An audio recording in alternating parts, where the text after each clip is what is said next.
Thank you so much, everyone, for coming. I hope this is the kind of a beginning of a conversation about using data to support anti-racist policy in schools, although obviously it's not the beginning. This conversation has been happening for a long time, but certainly not our intention to do a be-all, end-all in this short workshop. I just want to start with some introductions. I think many people here are from the Education Council Consortium, but if you're not, you should know that it's a membership organization of Education Council members, mostly current and some, like me, former, with a mission to elevate the voices of parents in advocating for changes at the systems level in public education in New York City. And recently we started the Data Squad. It's a little group within the ECC that we just chat a lot about data.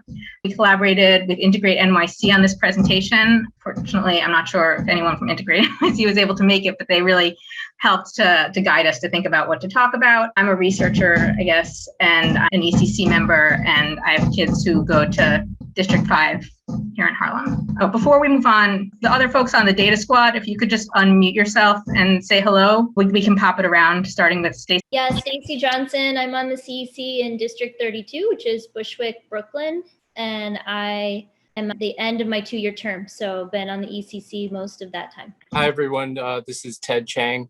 I'm from District 28, and that's Queens, which includes Forest Hills and goes down into Southeast Queens, Richmond Hill, Jamaica. Thank you. Hi, this is Eric Goldberg. I've been on CEC in District 2 for the past 10 years.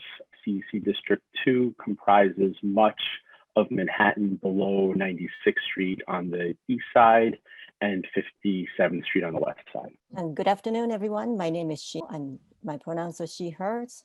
I'm the co-chair of the ECC and a member of the Community Education Council District 2. Back to you, Anna. So the agenda for today is to just set the table a little bit with kind of our approach to data and just decolonizing data. Then hopefully we can have a bit of an open discussion about how we've seen racism show up in schools, leading into the framework that Integrate NYC developed around the 5 R's of real integration. And then we'll take a little tour of public data sources that will be stuff you've already seen or stuff you've never seen. And we can, as a group, decide what we want to spend more time on or less time on, talk a little bit about kind of how to access those tools. I've gotten a lot of feedback that just like taking some time altogether to just see like how you open up a data set and filter it to what you want would be a useful thing for a lot of folks. And then end with a conversation about how we can really use these data to support all the great advocacy work that many of you all are doing. So data, unfortunately, does, especially quantitative data, have a history of having been used in support of racism. We could think of lots of examples of that. So we're trying in our approach to data to really decolonize data. And what does that mean? It means that data should be by and for the people with the largest stake in the outcome. It means that discussion of race and racism should be explicit. And it means that we want to focus on describing policies and structures, not individuals or groups. And I think maybe the simplest example that helps me to put a lot of these pieces together is that we've all heard in the past people talking about dropout rates. But if we think more about what are institutions doing that's pushing children out of schools, as opposed to at what rates are children dropping out, then that's a way to frame data in a way that really helps us to come up with policies that are going to be anti-racist. I want to acknowledge this is a hard conversation. How have you seen and experienced racism in schools? So yeah, it's making me feel sad already to think about it. But if folks want to just throw out some ideas either in the chat or raise your hand and Stacey can unmute you. And Stacey, maybe if you're monitoring the chat, I have too many windows open. You could call out examples. I will.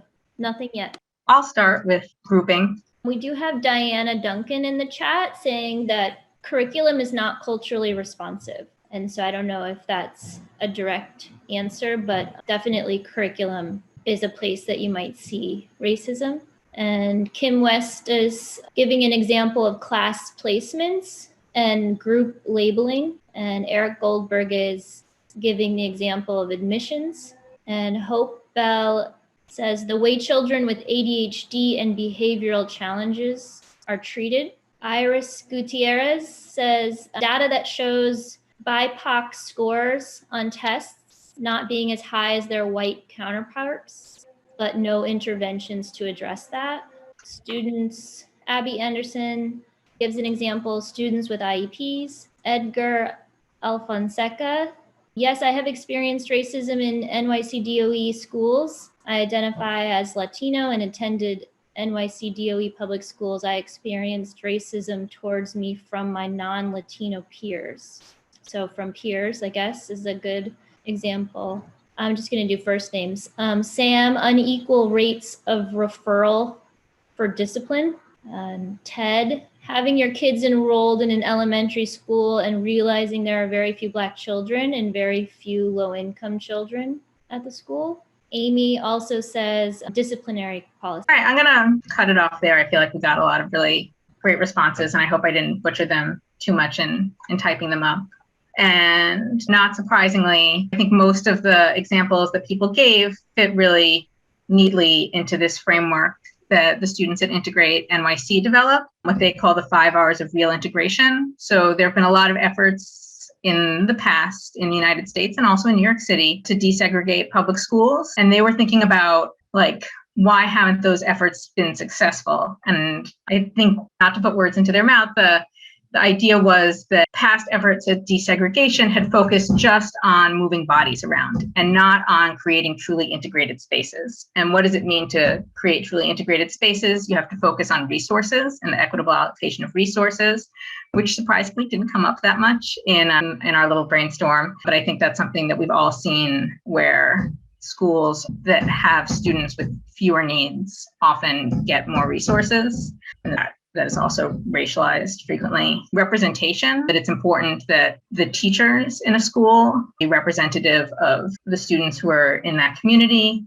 Relationships, people spoke a lot about, certainly bullying falls into that, but also they would put the whole question of curriculum under relationships. Restorative justice and disproportionate discipline came up a lot. People mentioned that. And then, of course, race and enrollment. Students being grouped racially in ways that does make it harder to do any of these other things, and certainly makes it easier to allocate resources in a way that's harmful, particularly in the history of New York City, to Black and Latinx students. So in thinking about where to start with data sources today, we wanted to think of examples that fell into each of these 5 categories. The first one is public data sources about resources. And there's raise your hand if you've been to these Galaxy budget summaries before. Anybody? Oh, they're so fun. And they're a good example of, I think, not open data. They're open data in that it's like a queryable database that you can look up all kinds of data in. But I've not yet found a way to like batch download tons of data from this system. It has many years and it has many schools, but you have to go one by one, which is very frustrating. That said, it's still a pretty awesome source of data. Does anyone want to call out a 4-digit school code, or put it in the chat and Stacy will call it out? A favorite school. Maybe you need to say what that is and how you find that. Oh, thanks, Stacy. So for elementary schools, this is usually pretty easy because odds are you're even, like, I know that my child used to go to the John Finley School, but it was more commonly known as PS 129, and it was in Manhattan, so that would be M129. So we have a couple. I'm going to grab Monique's. It says 21K620. And 21 is the district, but they're just asking for the 4-digit school code. So that's going to be K620. And then we get here the school's budget and a lot of detailed information. How much is budgeted for the parent coordinator, which isn't necessarily the parent coordinator's salary. There might be another line in the budget that also is giving. It's complicated and it takes some detail to read these. One thing that I've used them for, just for advocacy purposes and to understand how the budget relates to racism, is to look and see, does the school have a guidance counselor? And does the school have a social worker? So like on the CEC, I would go through and look at every single one of our schools, which fortunately we don't have that many, but I know other districts have a lot more schools. They go through all the elementary schools and see, do they have a guidance counselor? Do they have a social worker? This school has 2 guidance counselors, and you can see other things like that. Full-time occupational therapist, full-time speech therapist. What was really confusing to me when I first started looking at these data sets was the difference between budgets and allocations. So the next one is the allocations, and I'm just going to do the same school for continuity. And Iris Gutierrez is asking, where exactly do you access this? Yeah, we'll send out this presentation that has all the direct links. I think I had a really hard time when I was getting ready for this figuring out where it was, and I found it in like my browser history. It's not easy to navigate to. We're just going to send out all the links. And oh no, where you can get these is if you go in to find a school on the DOE website and you go to your school and then you click on reports, then budgets and allocations will come up that way. And then once you're here, you can put in any other school. So that's one way. There must be others. I just dropped it in the chat. Thanks. Yeah, Okay. and I'll add that the Find My School, the Find a School website, that's where you can access a lot of this information. Yeah, and we'll go to some of that later, I think. So the difference between the budgets and the allocations is the budget is what the school is actually spending money on, and the allocations is where the funding is coming from. And sometimes there's a very clear correspondence between these two things. Like usually there's a special tax levy allocation for parent coordinators, although I'm not seeing it here. But you can see some of these things are more specific. This is specifically for ICT. This is specifically for students with limited English proficiency. And then Title I school-wide program. Title I is federal funding for schools that have a certain percentage of students who are eligible for free and reduced price lunch. And almost all of our schools have that. And many of us are probably familiar with the parent and family engagement part of that because the Title I PACs at each of our schools are responsible for how to allocate those funds. Are there any questions? I think I saw a hand. Okay. So the next data set I was going to show was data on representation and staff Isha. demographics. Can we unmute Isha? Isha, I just asked you to unmute. Hi, sorry about that. It's Aisha. No. So I just wanted to, I don't want to stay on it too long, but you talked about, you said the budget is what school is spending money on and allocation is what was your definition? The allocation is where the money is coming from. And a lot of us who have been on CECs are familiar with some of these sources because they like come around every year or 2 years and give a presentation about that data source. So the contracts for excellence, there's fair student funding, there's Title I, and each of these come with some restrictions on how they can be spent. And sometimes a data source will be very specific to a specific thing. But I think that's how the money is coming to the school is very important to understand how the resources are being distributed equitably among schools. Some of those Allocation is where the money is coming from, because I know it's more there for me because say, for instance, like how Title I, before the deadline, you allocate certain funds to, like when you're spending, before you spend, you'll allocate your budget to the percentage of funds that you have, you allocate it to something. Mm-hmm. And then the budget, okay, I get it. It's something there for me, but I'll think about it a little bit more.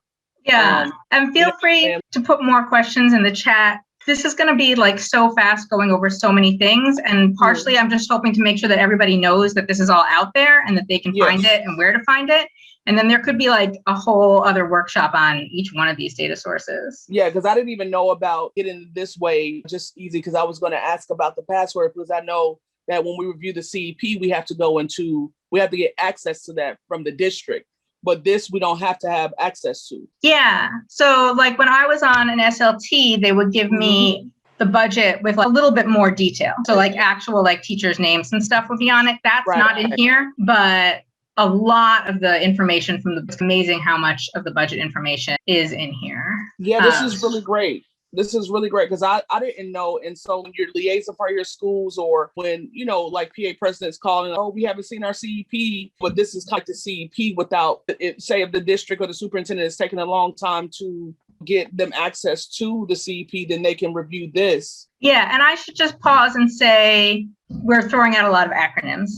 The CEP is Comprehensive Education Plan, and that's something that SLTs are responsible for in every single school. And the SLT is the school leadership team, which is a leadership team that every school has that I think it's supposed to be at least 50% parents and then teachers, administrators. And stuff. That is correct. Thank you, Anna, but this is really great. In the chat, and I'll try to continue to do so. Thanks. But also just to chime in here that these documents are just filled with acronyms, right? You can look at it and just on the screen alone, there's SWP for school-wide programs for Title I, TL, tax levy, and a whole bunch of other ones. And some of us have been working on creating a acronyms list, but it's just one of those things that DOE is not doing it. So we have to take it upon ourselves. We'll think about moving that forward so that when you look at a document like this, you can actually know what these alphabet soup mean? Yeah, and anyone here on the call from the DOE can take that under advisement. So yeah, thank you, Aisha, for that really great question. The next data source I was going to pull down is staff race and ethnicity data. I always go to this one that's on the NYSED website. I believe that there is now one also on the DOE website. There are so many sources of data. But here, when you go to this data source, I like it more because I can just click and download the data,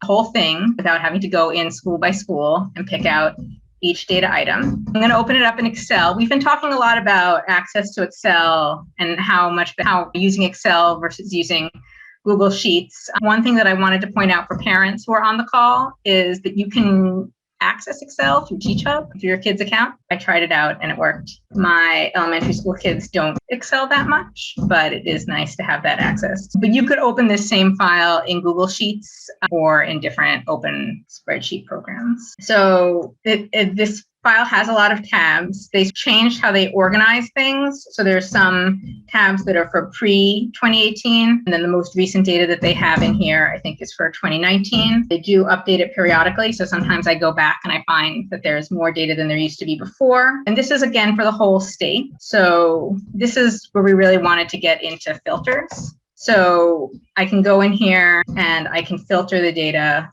to, I'm just going to go with District 1 because it's first. And it gives me a list of all the schools. Oh, of course, because we're on the call, I went into the wrong tab. Teacher race 2018 on, same thing. So I just cleared the filter, which I shouldn't have done so quickly. What I did was the equivalent of going in here and clicking clear filter. And now I can filter to this comes with already these filter things in it, these little carrots, but you can turn them on and off if you're using Excel. And there's a very similar feature in Google Sheets. So now I can filter it to 2018-19, and I can go district name. And then it's broken down by status, by gender, and then by race for every single school. So you could use this to sum up over the whole district, the race and gender of teachers, or you could use it to just pull the information for a particular school. And we'll get to student race data later, which you could compare it to. This is the teachers. There's also a tab for principals and assistant principals, and I believe for non-teachers. My recollection is that the categories of non-teachers were not necessarily all the things that I would want them to be. It just says other professional staff. So I think that's not including paras, is my recollection, but I probably shouldn't say. We have one question that seems relevant. It says, is there a DBN identifier in this data source? Oh, that's such a good question. For people who don't know, a DBN is district borough number. And just like when we were pulling up the budgets, we used the borough and the number of the school. The DBN is the same, but it has the district in front. So again, to use the example of John Finley, that would be 05M129. The state does not use DBNs. It has its own beds codes. I think, let's go back into the one that we had filtered. You'll see that you can figure out a correspondence with them. So even though it's not exactly the DBN number, you can see that this 01 here is representing that it's in District 1, and this 34 here is representing that it's P. And I was going to talk a little bit later about merging data, or probably we won't get to. We could talk more about merging data. You can easily create a formula that transfers between them, but it'll create all kinds of problems. Not every school is going to translate. Charter schools are going to be a hassle. It's not perfect. It would be a lovely thing in the spirit of open data if all of the city data sets had the state location codes and all of the state data sets had DBN numbers in them. Any other questions about this data file or about filtering data or about unique school identifiers? People can raise their hand if they want to be unmuted. Just from the chat, there was a question about how current the data is. And also someone just made the comment that the charter schools start with the number 84. Yeah, the district for charter schools is 84. And they'll put in the borough number. It's usually easy to associate a charter with a borough. Sometimes it can be a little bit trickier to associate a charter with the geographic district, especially since sometimes, like Success Academy, Harlem 1, to just pick one totally random. The school will have multiple locations in different districts. So the most recent data for this data set are the 2018-19 school year, which is starting to feel very old. And that's one thing that I've never gotten a good handle on, is like how to get myself on lists to be updated when these new data sets come out. So maybe that's something as an ECC we could try to figure out, is getting notified and sharing that with the whole group. But let's try to, Stacy, try to help me to remember as we go through each data set to say how current it is. The budgets were the budgets for this year, and you can go back to previous years on those. For data about relationships, that's a tricky one. There's not a lot of quantitative data about the strength of relationships. But one thing that we did want to highlight is the work that NYU, their Education, Justice, Research, and Organizing Collaborative is doing around this. They're encouraging schools and school communities to do curriculum scoring parties, where they've developed a kind of a quantitative group where you could sit down as a community and review materials from your curriculum and score how culturally responsive it is, and then share it with them. This is a picture of a curriculum scoring party, and you can see, obviously, that's me right there. And they also collaborated with CEJ on this really great report, again, taking a sort of quantitative lens on the problem of culturally responsive curriculum, just going through some of the big curricula that are used in our schools, like Teachers College, and what books and examples are in those curricula, and what are the races of the students that are on the covers, who are title characters, who are in the books at all, and doing that. So I think that's a really great source of data, not exactly open data, but if we can all do those curriculum scoring parties, we could put together a really interesting, larger, comprehensive data set. Stacy, you mentioned that the Office of Civil Rights is one of your favorite data sources in the icebreaker. So this is not really a data source that I look at a lot, but it is a really established data source that the Office for Civil Rights is federal, right? And they have a responsibility to make sure that students' rights aren't violated in the country. And they've been dormant on this recently, but I think we'll see a lot more activity from them in the coming years. And they do collect data every 2 or 3 years from all the districts across the school on a bunch of different things, including discipline. But there's also information in there, I think, about sports and other things. And so I just wanted to pull up one example here of this school discipline report. I just picked DeWitt Clinton because it was the first school that popped into my head that was not teeny tiny. And so they'll give you the race breakdown by school enrollment, and then the race breakdown for school suspensions, for out of school suspensions. There were no reported expulsions, so you don't see a chart there. Referrals to law enforcement, and then some data also about, here's another acronym, IDEA, which is the Individuals with Disabilities Education Act, but it's talking about disproportionate rates of discipline for students with disabilities. That's a data source for that. There's a bunch of data I think we'll see later that's on the city website about this that I've not delved deeply into. I think a lot of it is like in PDF type reports, so it's a little hard to access. Maybe that's something you can work on. The last big category of data that relates to how racism shows up in school is race and enrollment. Go back to make this bigger. I had to stop listing out different places to look for this data because there were a lot of them, and most of them have exactly the same data, but there are some subtle differences. So usually my go-to is the demographic snapshot data that I'll pull up in a second from the Department of Education, that has a good summary of data from the last 5 years for every single school, and it's broken out by grade level and by race separately. But yeah, so that's the demographic snapshot data. The school quality reports have a bunch of other data elements in them, like ratings that the DOE puts together based on surveys. I'm trying to think what else is used. I used to always go to the school quality reports because they had data about students in temporary housing. I think they might have more recently incorporated that into the demographic snapshot, but there's different other sets of information in the school quality reports. The school quality reports are also organized by level, which can be useful because it's easy to look at just elementary, middle schools or just high schools.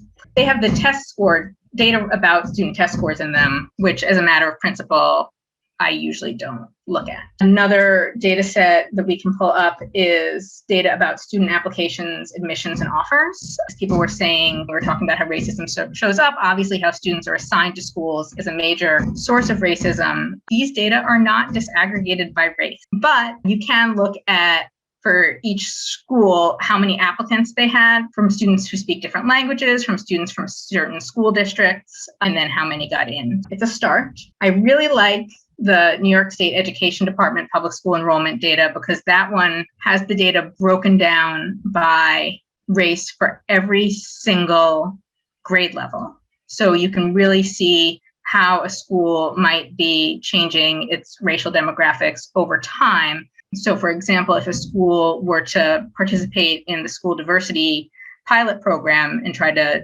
change how it admits students for the purpose of being more inclusive and less discriminatory, you could more easily track that through that data set. If that new policy only changes the composition of your incoming kindergarten class, you're not going to see that change immediately at your school level racial demographics. And then I can share this mapping the potential for integration Tableau dashboard that was created by this firm, Mark Grady, that's basically pulling together data from that state education department data source. Sheena was just mentioning the school New York State report cards. So I think we'll have time. We can show how to download that data. And the CEC district planning workshops, workbooks are another really important source of enrollment information, showing the most recent ones that they sent out. I'm not sure if they still had this at the school level, but they certainly had it at the district level, the percentage of students who from your district who are going to school in your district, and likewise, the percentage of students in your district that come from your district. So I can show some of those examples. So I wanted to give that overview first. All these things are basically related to that same. So, and Anna, are those workbooks found anywhere, or it's just that they're, if you're at the right CEC meeting or you contact your CEC or the relevant CEC, that they could provide those to you? Yeah, I'm mentioning that because I know that a lot of people on the call right now are on, some people are on CECs. I do not know if CCHS and other citywide councils get an equivalent thing, although I imagine that they do. They do. Really need to be posted on each council website, but DOE should centrally post them as well. Yes, I agree with that. So going now to visit each of these data sources. Oh, Aisha, did you have a question again? I don't. I'm trying to hit the chat. I'm on my iPad. I apologize. Okay, so my first go-to for race and enrollment data is the demographic snapshot. It's on the info hub in this section called Information and Data Overview. Again, we can just send out the links. And when you click here, it just downloads the spreadsheet, which I've already downloaded like 100 times, so I'm not going to click there. But I wanted to point out that it also says that the data can be found on NYC Open Data. And since this is an open data workshop, it is a little bit frustrating that then when you click, it just takes you to the generic open data page. And you're like, oh, wait, what was I looking for? But if you put in Snapshot, you can see that it pulls up these files. It's so funny. I did want to point out that some of these are wrong. So like this one says that it's the 2014-15 demographic snapshot. And when I click on it, it takes me to a data set like 2016-17 data in it. So I think that's just labeled wrong. And maybe it's a work in progress getting all these out there. So I tend to just go and get the data from the DOE website, which surprisingly enough tends to be pretty clean and have the right and most up-to-date information. So the nice thing about the open data website, there are a lot of nice things about it. It has all these tools where you can theoretically visualize, filter, aggregate, manipulate the data right here in the browser. It has data going back, older data sets going back. So one thing about the demographic snapshot is that the 2019-20 snapshot usually only has data about schools that exist in 2019-20. So if a school closed in 2018-19, that won't be in the 2018-19 data in the 2019-20 file, if that makes any sense. So it can get a little tricky if you're trying to do something. So I think over time, it'll probably come to be that open data will be the better source to get this information. And maybe there's a way that we can all contribute to helping them clean up what's in here and getting it easier to use. It has this API here, which means application public interface. So theoretically, if any of us were app developers, we could be using that to build our own reports and apps using the data that are in here. Any data that's in open data, you can export. You could go to, I usually click, I think, CSV for Excel and download it. And then I can open it up. And it's basically the same file that I would have downloaded from the DOE, but without the blue headers at the top. This one is for the whole school district, but you can also click on the one that has individual schools. Anna, can I point out something that other people should know about the Open Data Portal? Where you see Contact Us at the very top, if you could click on that. So this is a way to file more or less bug reports. If you scroll down a little bit on the left-hand side, you'll see the send us a note. So if you find something wrong, like the error that you found in that data that you were pointing out, or if there's other pieces of data that you would like to see on the Open Data Portal that aren't necessarily reflected, let's say you find something on the DOE's website that should be open data and you want it on the Open Data Portal so that way you can compare and contrast, you use this contact form. You can also do this if you see errors like you pointed out, or requests like you want an extra field added. MODA, which is the Mayor's Office of Data Analytics, is more or less the help desk, and they will then do a relationship and develop a relationship with the agencies that have that data. So this contact form works for all data that's on the open data platform and any agency data that you see on other websites that should be on the open data platform. The city's open data law is written that if you can access the data on an agency website, that data should be on the open data platform. So I just wanted to point out the Contact Us area because it's a multifaceted. If you hit that how can we help you pull down, you'll see that there's all the different types of ways that you can engage with the Mayor's Office of Data Analytics and the Open Data team, including a request to training. So let's say you and your community want a hands-on open data training using the Open Data Portal.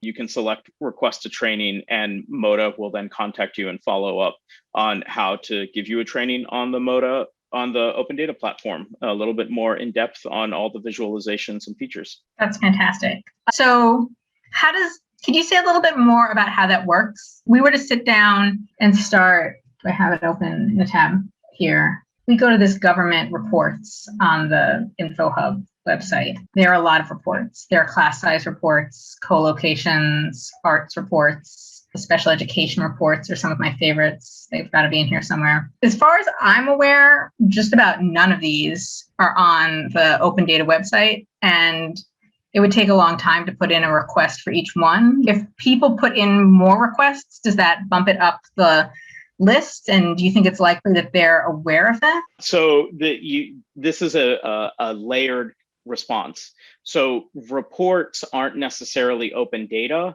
but tabular data inside a report should be open data. So depending upon how these reports are formatted, they could be considered open data. There's an Excel file, which means that data should be on the open data portal. You can flag this entire section with MODA as that all of these things need to be on the open data portal. The DOE may be classifying this data as something else. So it may be on the open data portal, just hidden under another layer. And that would be good to know that it is on the open data portal. It's just titled something else. I would use that contact form and say, we would like to see all of this tabular data on the open data portal if it isn't there. And yet volume requests do elevate the prioritization of MODA engaging with the various agencies. So a little bit of back-end community organizing never hurts. So glad you were here to say all of that. Thank you. Okay, so we started to look at the demographic snapshot data. We're getting close to 4 o'clock, and I wanted to make sure that we have time for discussion and questions at the end. I'm going to breeze through some of these things a little bit. This is that New York State Education Department data source that I was talking about. You can see that they have district and school level data preliminary already for the current school year. And this is broken down by race and by year, by cohort. And it goes all the way back to 1976 for people who really like that kind of thing. And then this is that website that I mentioned that a research firm had put together that kind of takes that data and puts it together in a lot of interesting and compelling ways. They calculated segregation scores that I would love to say more about. They did it in a slightly different way that I'm used to. But basically, they're creating a segregation score that's based on how representative each school within a district is of that whole district to say how segregated the whole district is. Anybody want to call out a district? Alyssa on the chat says 27. So there's a within district segregation score for the district, and then between district segregation score, which I guess maybe or maybe not how to make sense of this information. Edgar is asking if you can explain how you interpret the segregation score. Yeah, I guess I wasn't as prepared as I thought I was to talk about that. Sorry, everyone. But I think that the higher segregation scores are more segregation and the lower segregation scores are less segregation.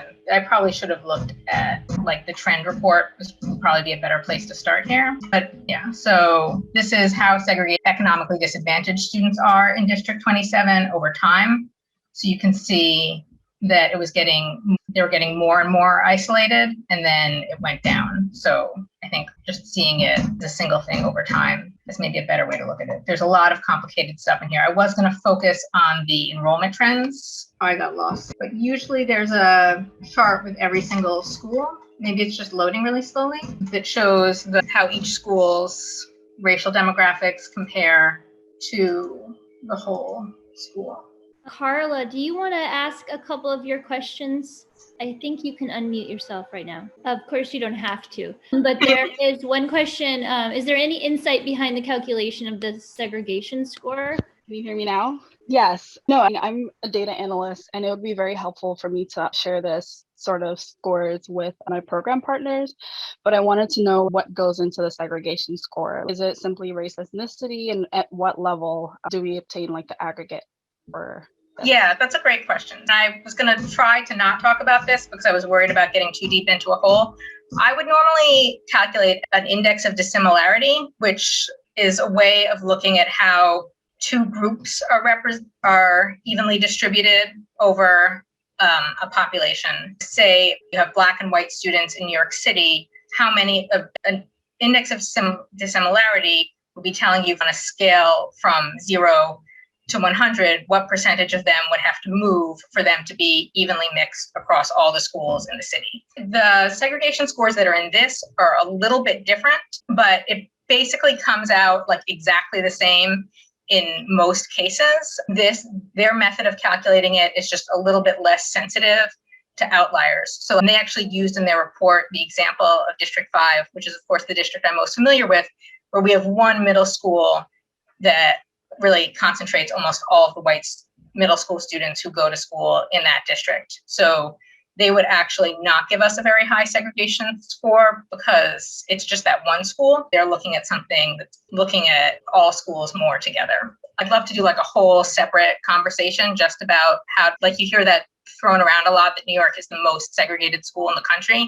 Well, there are lots of different ways to measure segregation, and it's basically true. I'm not saying that it isn't true, but in terms of thinking about how we want to measure our progress going forward, there are a lot of value judgments that would go into a measurement of segregation that we would have to think really carefully about before accepting that as being our measure going forward. But if you visit this site, they have really good materials that explain the methods of how they. Awesome. Thank you so much. The other good thing about their segregation index is that it allows you to take the segregation of different groups and then average it all together, which you can't with an index of dissimilarity. You have to look at just two groups at a time. So that's that dashboard. The other thing is the state education department has scorecards. So you might have been to this site here, which takes a frustrating amount of time to load, that has all these like kind of bubbles that pop up, and you can download a lot of information about a specific school.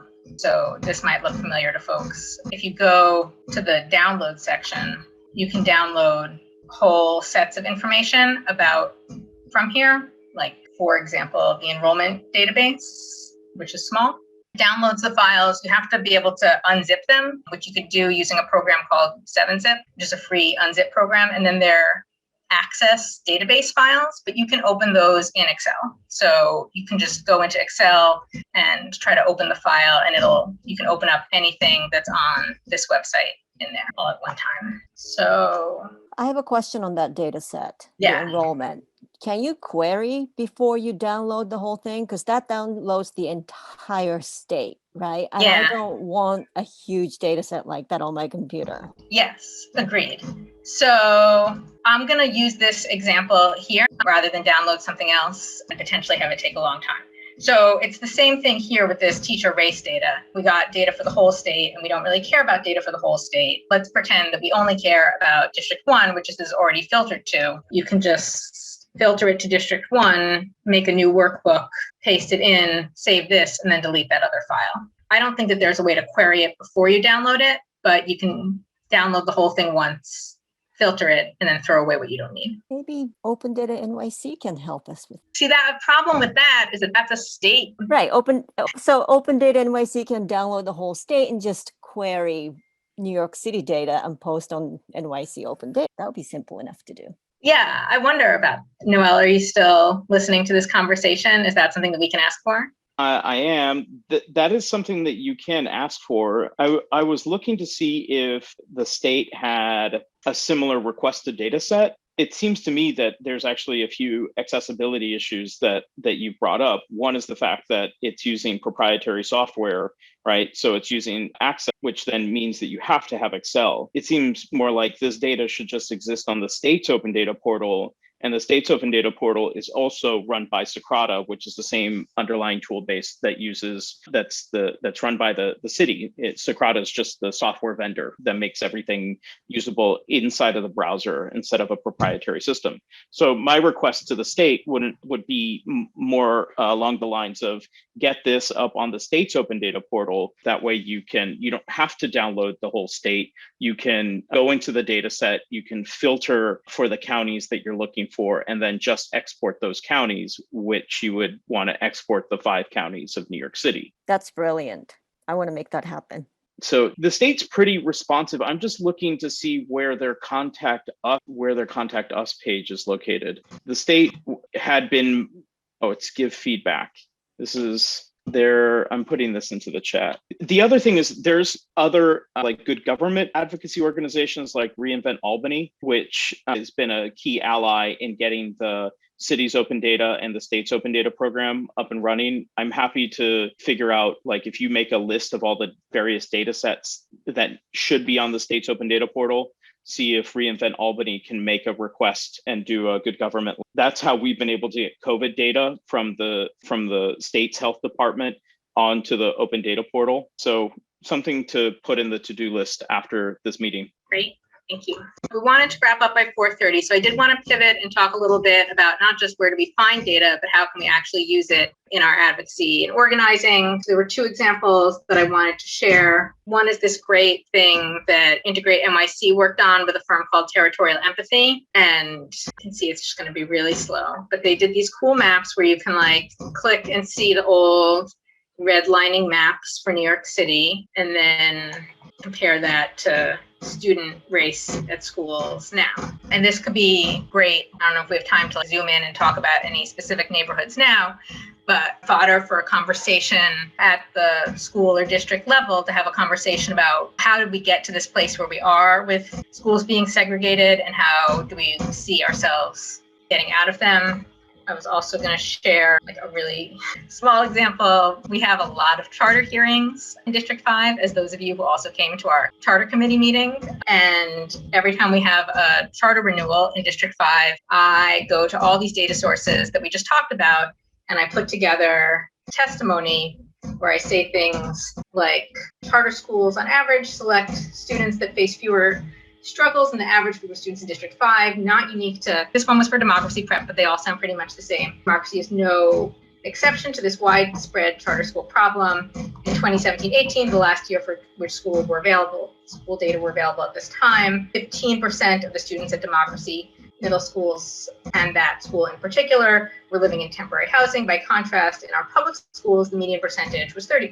And then it goes on to talk about students with special needs and all of that. These are data that we can pull all the time that are relevant to the challenges that we're facing in our district. If people want to raise their hands and talk about ideas they have, or examples of how they want and how we might all the people on this call continue to support one another or do different versions of this kind of thing, but make it better. Hey, Anna, real quick, there's a handful of questions that I still have consolidated, but where you just were, can you just repeat where that map was from? That was one of the questions. Yeah, I'll just put the map in the chat. And then before the rest of the questions, if you could also explain how this information will be shared with participants afterwards. My plan was to send out the PowerPoint presentation, which has the links to all the different data sources that we went through. The data squad is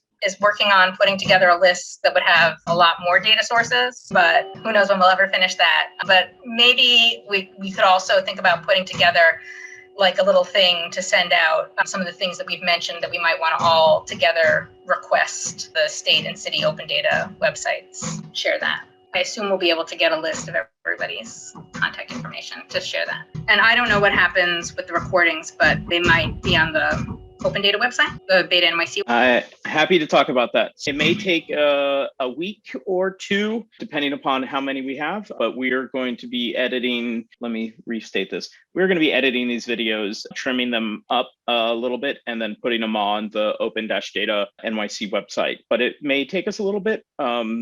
Happy to, if there are very specific needs, we can try to prioritize this session since there are a number of technical tools for important conversations that are happening during the budget seasons. Yeah, I will follow up with the organizers, but it is recorded and our goal is to share this publicly. And there are a few questions that I tried to unmute or at least ask to a few of the people who had those questions. So if you're one of those people, I think you can just call out your question, but that was Carla Davis, Craig Spencer, and Elizabeth Simmons. And anybody else, just raise your hand and we'll try to give you the chance to ask your question. Greetings, can you Yeah. I can hear you. Blessings, everybody. This is Craig from CCD 75. I'm on my way out to, that's why I didn't unmute myself from actually walking out the door. I put it in the chat. We're looking to make sure District 75 schools is more. What can you help? Can you help our council and our District 75 leaders in reference to addressing any inequities that we find specifically with inclusion? I know because ODP doesn't have any data on that, and that's hard for us to get. So it's a further conversation. I just want to lift that up there. Thank you for the opportunity. And the question is data about what settings kids are in. I will say that Research Alliance did a report maybe 2 years ago where they did look at what settings kids were being placed in, and they were able to disaggregate it by race, I think, but maybe only at a citywide level. So I think that there's a lot to do there, maybe in terms of requesting more data. But another issue that I think there's not enough publicly available data about is kids who get special education services from private schools and how resources are spent on those students versus students in District 75 and how that breaks down by race. What I was specifically what I had in mind is just, I know there's certain instances in the Bronx where kids get lumped into things and the explanation isn't sufficient for our parents. They were left out of the loop. And I'm figuring data, how schools are spending their money could speak to that. So that's what I specifically had in mind when I was asking the question. Thanks. Yes. Okay, great. So I had a question specifically. I saw that there was one resource where we can get preliminary 2020 and 2021 data. So I wanted to know if there were any other opportunities to get more live data or preliminary data on this cohort of students, at least at the high school level. That would be amazing. I think that's the $1 million question. Yeah, go ahead. Yeah, and I also had another question. I noticed someone also mentioned why not look at test scores, but one thing that I've also found while looking at like SAT and Regents test scores and AP exams is that it's not as equitable as we would like it to be, especially during this pandemic. So my question for anyone out there that can answer, what is a more equitable approach that we can take looking at test scores for New York City students? I love that question, and I don't think that I'm the authority to answer it, but maybe I could ask you to reframe it. What is it that you would have wanted to know from the test scores that you think you're not getting? What's the question that you're trying to answer by looking at that data? Yeah, so for right now, our team has a little bit more trouble measuring proficiency proficiency at the high school level for math and ELA. And with SATs not being administered at this time, we've been trying to figure out how to reworkshop proficiency levels and our understanding, whether that may be through high school GPA or by some other means due to distance learning. Does anyone who's on the call feel like they want to take a stab at answering that question? As an integration advocate, I would want to advocate for a different set of metrics, which might actually have to start with questioning what the purpose of schooling is, which is a huge endeavor. But we are currently using a very narrow definition of what students are supposed to learn as measured by standardized tests, which are actually born out of eugenics. So I'm not sure if there's an equitable way to look at standardized test scores. And you look at some of the teachers working remotely with historically marginalized students, and some of these students are doing amazing work in terms of organizing and thinking about how they can come up with a more equitable schooling, how they can empower themselves to be better citizens. And those are not things that we test students on. And I'm just hoping that this pandemic and the lack of standardized, what I would consider racist metrics to measure progress, we can actually start the conversation of what can we use and what should the purpose of education be? And that kind of broader conversation, I would love to see happen. It doesn't really help you, Diana, I'm sorry, but I do think this is a moment in time when we should be asking those questions. I think too, would be interesting is to see what is the outcome of these students who have graduated from New York City public schools. Where exactly what happens to them? Do they wind up going into the workforce? Do they wind up going into university? I would like to see the after story, because I think it's necessary to be able to formulate how effective the education is, how helpful it's been. Yeah, and for that, I would look at Graduate NYC, which is a collaboration between CUNY and the Department of Education. And they've been doing a lot of work to try to look longitudinally over students, not know to what extent they've gotten into career data, although I do believe that is one of their goals, but to connect the dots there and look at persistence and graduation from college. Yeah, thank you, Sheena and Elizabeth. Yeah, I'm also working on the CUNY side. So the CUNY Office of Research Evaluation and Program Support also looks closely at intervention programs within the DOE and how students perform at the CUNY level after graduating. So that's also another site to check out. Thank you, Carla. We have two more hands up, Anna. Elisa? Oh, hey. Hi, thank you for presenting today and giving us all these resources. I actually was the person who asked about the test score data that Carla just mentioned. So as a CEC member, I find it really useful to see how the schools are performing within my district against the city and the state. In our district, we had some Bronx Plan schools prior to the pandemic, which were on the verge of being closed down. And I believe we had 5 K-8 and 2 high schools in this district. Forgive me if I'm off a little because it was 2018-19. But without that data, we can't get those schools the funding to help them reorganize and bring their performance up. I think test score data is useful in some ways when you're trying to allocate resources better within your district.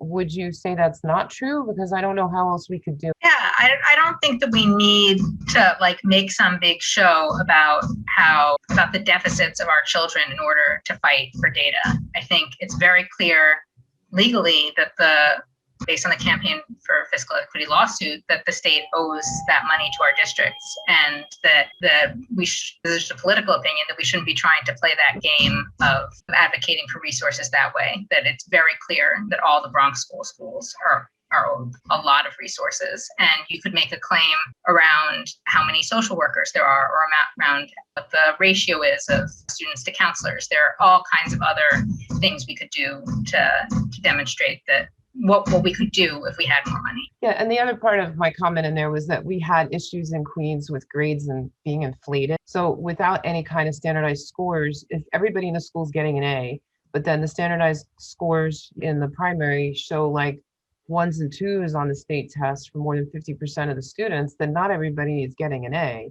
They're just getting an A on paper. So that without some kind of metric of how the school's actually performing, it's hard as somebody who's liaisoning to schools, advocating for schools. We have to make sure we have the right information to help those schools. I don't think that means that, what you just said. I don't think it means that just because I scored a 1 or a 2 and I got an A in the class, that I didn't really get an A because I scored a 1 or a 2. There are people that don't test well, and it depends on the kind of work that the schoolwork that they're given. And if a majority of the students are not getting at least 2.5, and I don't know. I don't agree with that assumption. they're not on grade level. If they're not, I think it goes, sorry to cut you off, but we're running out of time. I think it goes to what Sheena was saying about, we first have to agree on what the purpose of school is. So I would start with having that conversation with parents. Like, what do you expect for your children? What do you need to get out of the school experience? Students can answer that question. A lot of people need to be a part of answering that question, but it's not clear that a 3 or a 4 on an ELA or a math exam represents what we hope our children are getting out of it. Exactly. I don't think it does either, but that's just it's proficiency. You're looking for the mastery of, well, anyway, Elizabeth, I wanted to thank you for mentioning the extended graduation data, because that's something I'm also interested in.